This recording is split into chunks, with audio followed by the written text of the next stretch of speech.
পশ্চিম বর্ধমান জেলার দুর্গাপুর থেকে বাঁকুড়া জেলার বেলিয়াতর পর্যন্ত নতুন রেললাইনের জন্য চূড়ান্ত অবস্থান জরিপের অনুমোদন দিল কেন্দ্র। রেলমন্ত্রী অশ্বিনী বৈষ্ণব বিষ্ণুপুরের সাংসদ সৌমিত্র খানকে চিঠি দিয়ে একথা জানিয়েছেন। বেলিয়াতর থেকে দুর্গাপুরের দূরত্ব 28 কিলোমিটার। প্রতিদিন বাঁকুড়া থেকে বহু মানুষ নিত্য প্রয়োজনে দুর্গাপুরে আসেন। তাছাড়া বাঁকুড়ার অনেকে দুর্গাপুর স্টেশন হয়ে দেশের বিভিন্ন জায়গায় যাতায়াত করেন। সেক্ষেত্রে সরাসরি বাঁকুড়া ও দুর্গাপুরের মধ্যে রেল যোগাযোগ চালু হয়ে গেলে বহু মানুষের সুবিধা হবে।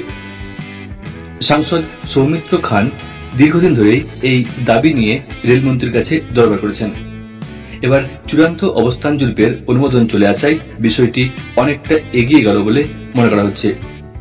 প্রসঙ্গত, এই জরিপে কোন জায়গার উপর দিয়ে রেল লাইন যাবে, কোথায় কোন স্টেশন গড়ে ওঠার সম্ভাবনা রয়েছে তা মাপজোপ করে নির্দিষ্ট করা হয়ে থাকে।